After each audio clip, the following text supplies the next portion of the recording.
we meet in the field of intelligence, of pure consciousness. We meet in the field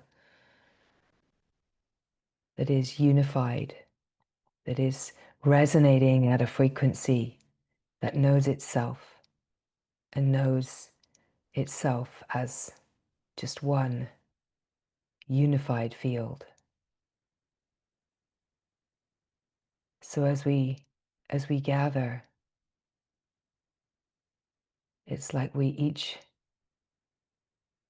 plug into the frequency of the unified field, the field of presence, the field of pure consciousness, the field of light transmission.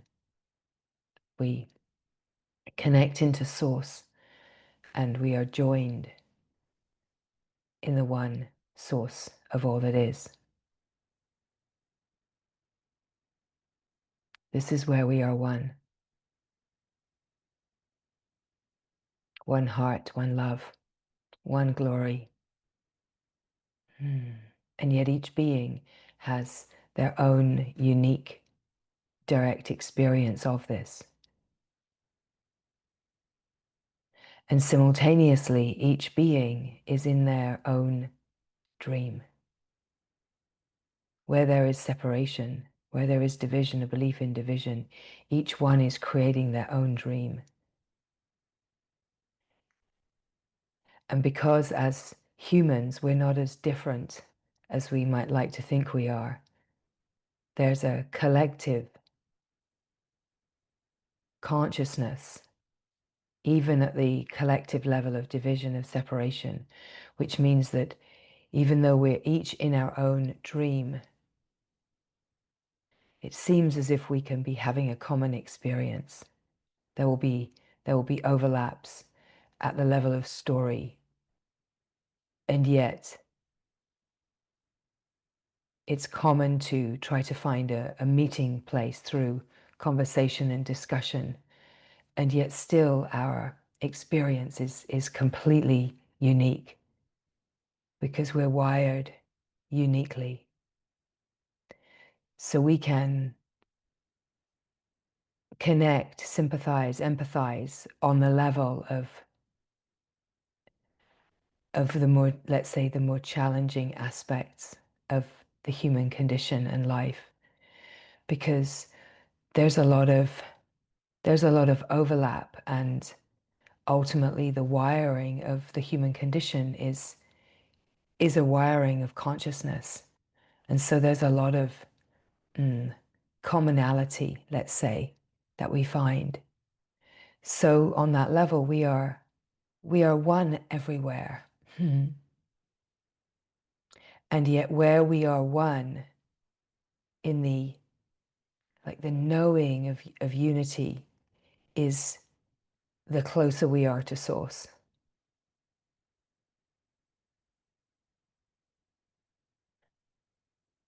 So we can meet in fear and story, and we can meet in love and openness.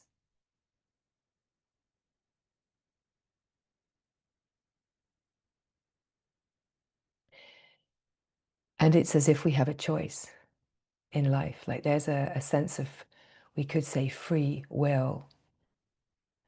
But even the free will, the sense of choice, is being dictated by the frequency of consciousness. So it feels like free will, it feels like choice.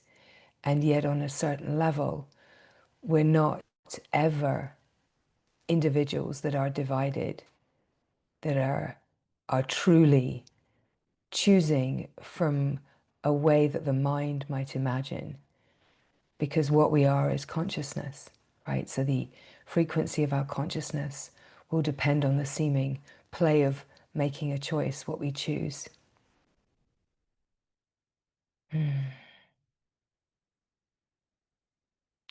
So the closer that we are to source, and the more that we choose the glory, love, openness, freedom,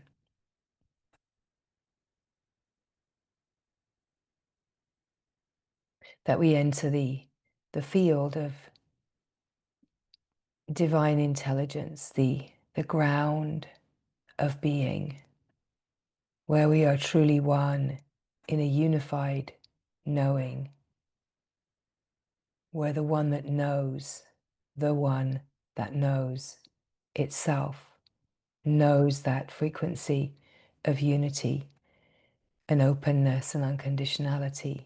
And of course, this is what love is in truth, is an unconditional openness. Mm-hmm.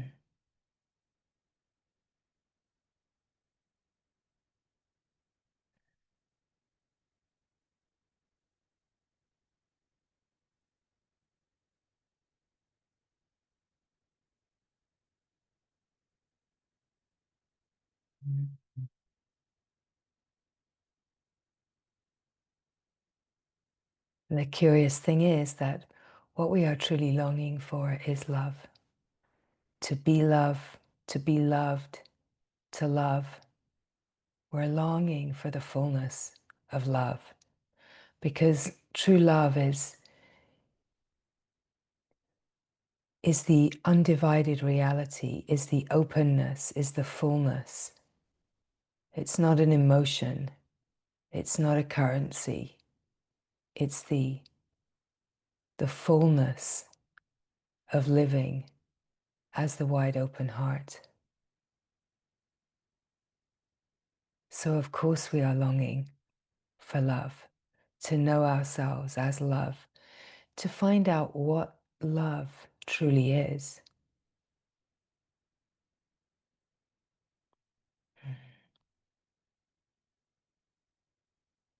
Mm.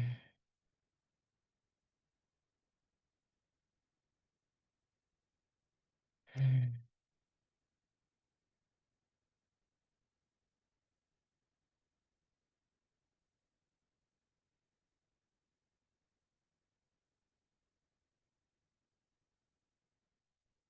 So in the joining here, the meeting at the source, there's a wellspring of love, a wellspring of eternal love, a wellspring of fullness, of wholeness,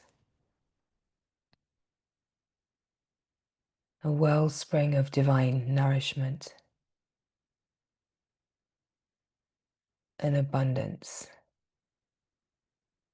a flow that never runs dry, never is lacking. There's always enough. There's more than enough.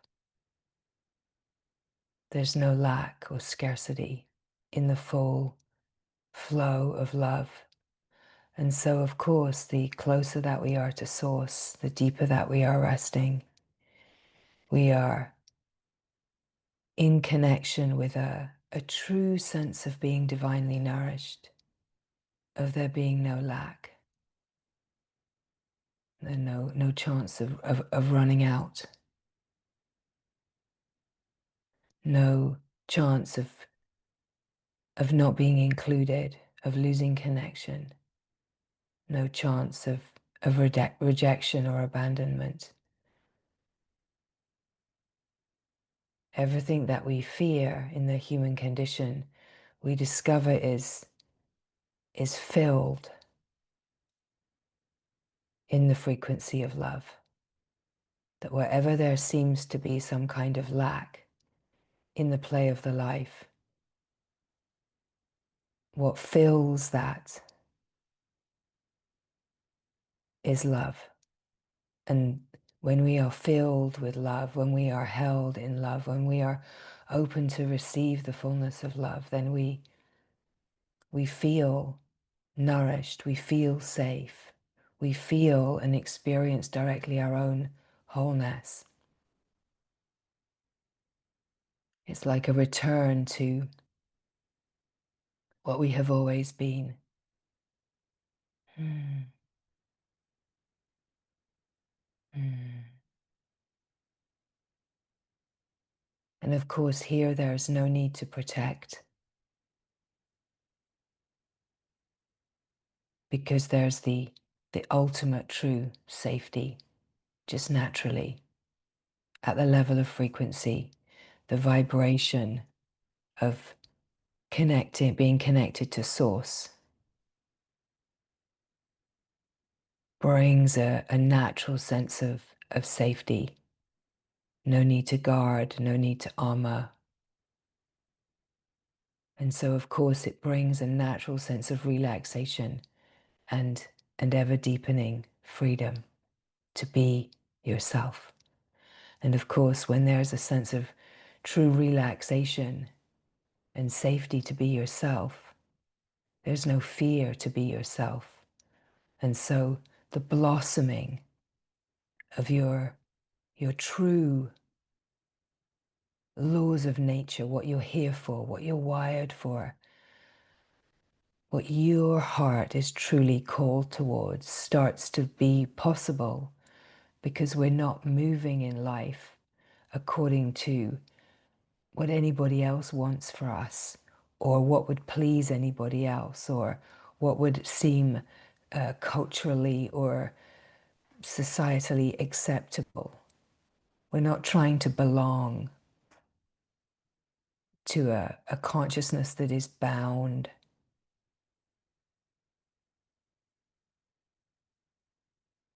And rooted in fear and separation and division. We start to really drink from the free-flowing wellspring, and the nourishment allows us to blossom in our true essence, flowering, right? And so then all of the longing to know, what is my purpose? What am I here for? It's like all questions dissolve, because the flow of life, just living itself, is a flow of revelation. When we are living in the frequency of love, there is constant revelation, constant revealing of the love in everything. Mm-hmm.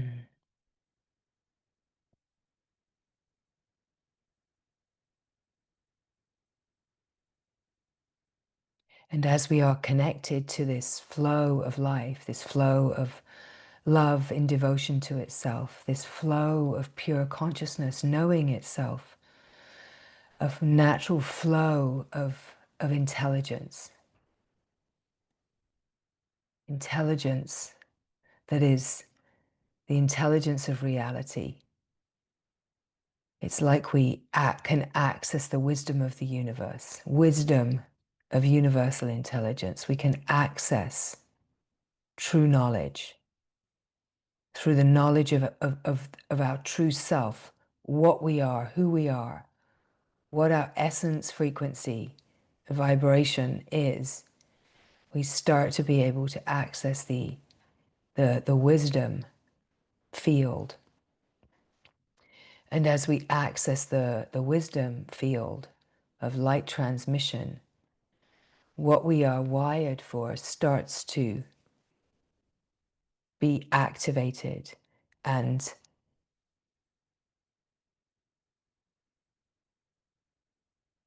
more of the capacity of our consciousness starts to come online and also be revealed, right? Because we're opening to the fields of light intelligence. We're opening to receive guidance, grace, transmission from the field of intelligence, instead of looking for answers in the limited knowledge bank of the mind, or even the collective mind. We stop looking for knowledge within the space of limitation, bookish knowledge, secondhand knowledge, and we actually enliven our intellect in ways that we could never have imagined once we are plugged into the field of true intelligence. And our capacity as light intelligence comes online, we start to open to the infinite field of possibility, enlivened by a true rootedness in power. We recognize what is meant by the power of love, right? And the power of love as a field of intelligence starts to open us way beyond what the mind could even dream or imagine. We stop using the limited ingredients of worldly experience and just reorganizing them, like moving the furniture around the room to think that we've discovered something incredible. Instead of just using the same ingredients, we start opening to the wild capacity of the intelligence of love. And of course, this is what we speak of as the heart. That we drop from the mind and limitation and division being the master into the creative divine capacity of the heart, field of intelligence, true pure consciousness flowing intelligently within itself. To know itself is a whole other fullness of wisdom, where we actually start to touch into the capacity that we have. And here we start to touch into what we are truly here for. Oh, oh, we're not here to play it small. We're not here to try to make success within the worldly context of limitation. And so here, as the words are coming, just notice how you are receiving this transmission. What is ignited, what is enlivened in your field of recognition and knowing. Because the transmission field is a field of initiation and activation to ignite the intelligence of what you are, to remember, to attune with, and to come into a kind of excitation of the energy enlivenment of the field that starts to move in this enlivened way within itself, that recognizes something more profound and subtle than anything life has ever been able to offer you. You start realizing that what you're really longing for, and somewhere in the whole field of direct experience, what the heart knows is being activated. And that becomes very exciting, not on the level of chasing experience or spiritual experience, but on the level of your intelligence, your consciousness being enlivened and activated. Like the light codes that we're wired with start to open and reveal. And as these codes that we're wired with start to open and reveal, the energy, the new frequencies that come in will also they will activate opening and clearer seeing and capacity and the ability to receive the intelligence. But this will also activate purification, right? It has to, because there's an up leveling and upgrading. And so purification that pulls us out of the quagmire of division, of playing small, of moving within an idea of success within a worldly context. Because as we speak of what we are moving towards, what we are opening to, what our incredible potential is so far beyond what a human being has ever, a frequency that a human being has never lived at.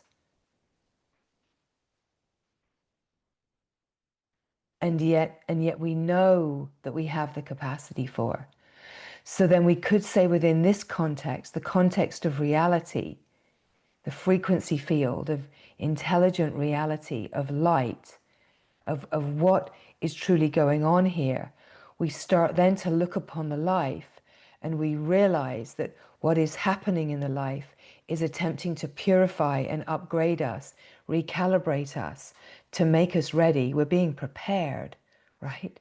We're being prepared and made ready for what we are truly here for. Whatever it looks like in the human life. We could say the things that feel challenging are like initiation.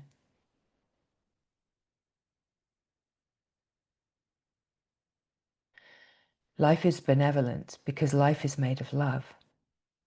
Life is compassionate because it is made of love. It is patient. It is kind. And so the places that don't feel that way is where there's karmic rebalancing and karmic obscuration and reorganization happening. And what we recognize that a huge part of what the human life is this rebalancing and kind of learning ground for consciousness. That none of it is personal, none of it is divided, and so it's not individual in a divided way, but it is unique to each being. That in a way our lived experience is like a unique assignment that we've already said yes to, right?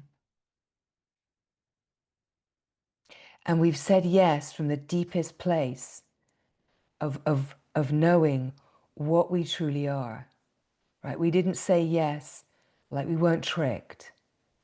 We didn't say yes from a place of blindness. We've said yes from the highest intelligence of what we are. We could say at the level of soul, light. We've said yes. Just to feel that in your field, just to connect to that.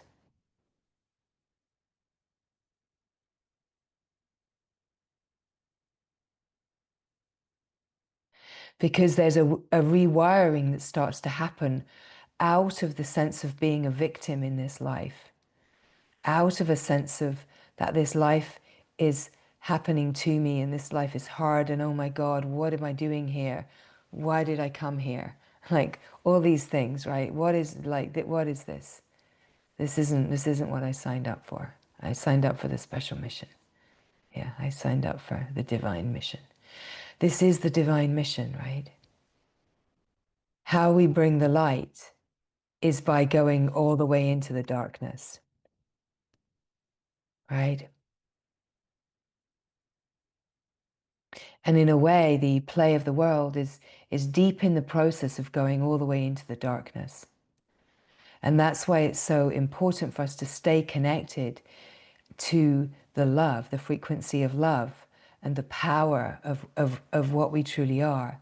And when we realize that we said yes to this from a deeply empowered and highly, profoundly intelligent place, that we realize that we're not here as a victim. We're not here. We didn't kind of get, ostracized and cast out and thrown onto planet Earth to live a human life because we did something wrong. This is not a lived experience for the ones that are being punished, right?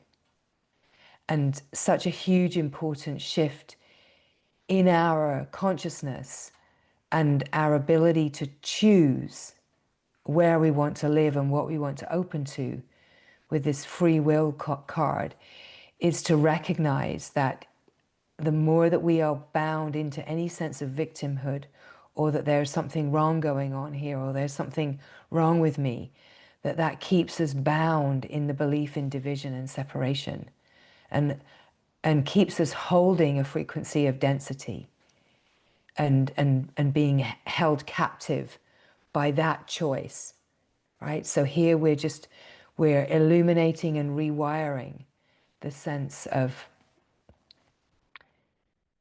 that we that we're here in this life experience from a deeply empowered place, all of it.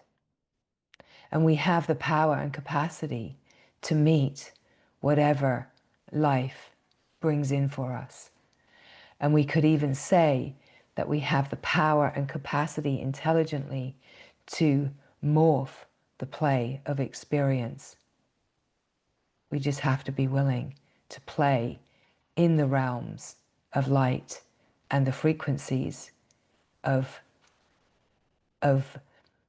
surrendering out of the choice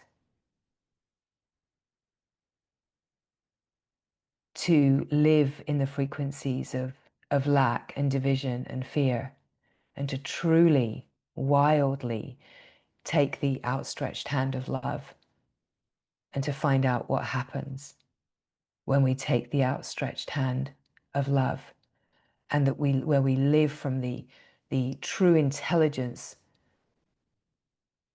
of the heart,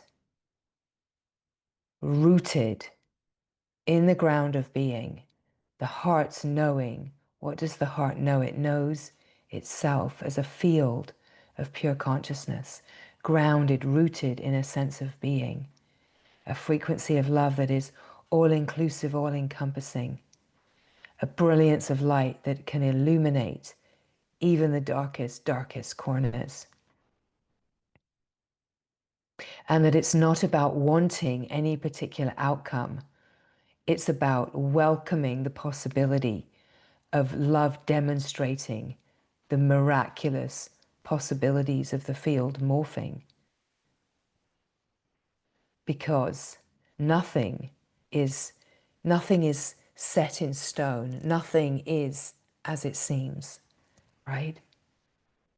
So again, just pausing here and just feeling what is happening in your field, the field of intelligence of your connection, cognition.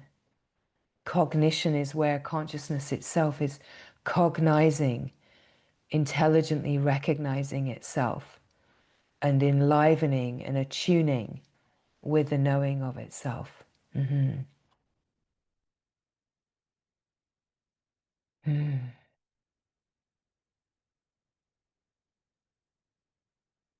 So when we speak of the deepening, because we also have a collective longing always for more, to go deeper.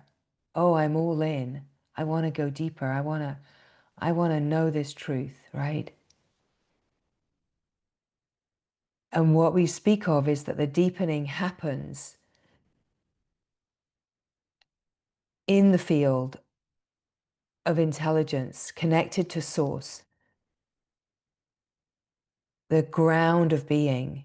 This is where the deepening happens. The deepening doesn't happen in the play of the external world, because the deepening is about consciousness recognizing more of itself. And it's also about the activations that happen from the transmission from source. The true divine nourishment is transmission from source that we receive and are activated more deeply into as we rest. We could say as we rest and as we drink the bliss nectar, there's like activation of the light codes, the encoded frequency patternings of consciousness that allow repatterning, recalibration, and reorganization, and also activate purification. And this happens as we are connected to source. So there's nothing more nourishing than being in connection with source, whether we are sitting or whether we are connected from being in nature or being in a creative flow, whether we are in a companionship connection, a joining where the frequency is deeply enlivening. There's many ways, of course.